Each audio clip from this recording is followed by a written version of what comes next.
Tænker du også på at tage bioteknologi som studieretning? Så kan du i denne video få et lidt større indblik i, hvad vi laver her på Næstved Gymnasie i bioteknologi. Så læn jer tilbage og nyd videoen.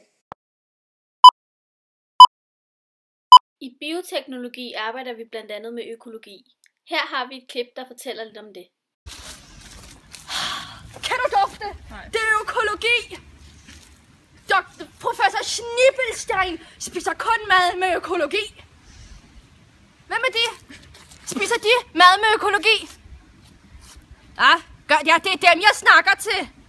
Nej, det gør de simpelthen ikke. De spiser sikkert... Professor, måske skulle du snakke om, hvad vi faktisk laver her. I dag er min assistent og jeg taget ud på Stevns Klint for at vise jer 2 planter, som kun vokser her på Stevns. Fordi her på Stevns har de nemlig de rigtige vilkår til at skulle vokse. Det er en gyvelkvæler. En sjældent snylteplante.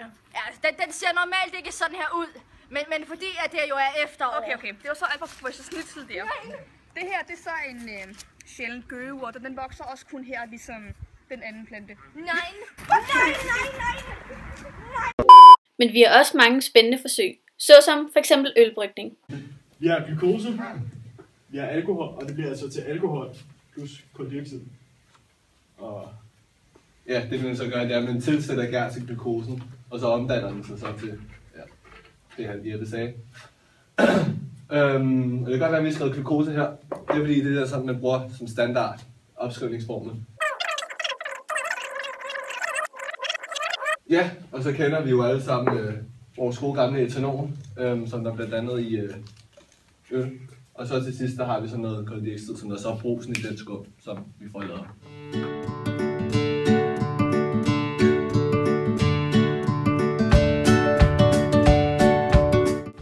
I bioteknologi arbejder vi meget med DNA, gener og sygdomme. Herunder arbejder vi med krydsningsskema, hvilke gener der er de dominerende, og hvad chancen er for at videregive en sygdom, hvis man enten er syg eller er bærer af genet. I bioteknologi laver vi mange stop motions som denne her. Det gør vi for at få en bedre forståelse for de emner, vi kommer ind på.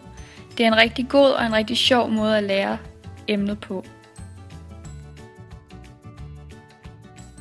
Så er du interesseret i kemi og biologi, og vil du være en del af et fedt fællesskab, så er denne studieretning den helt rigtige.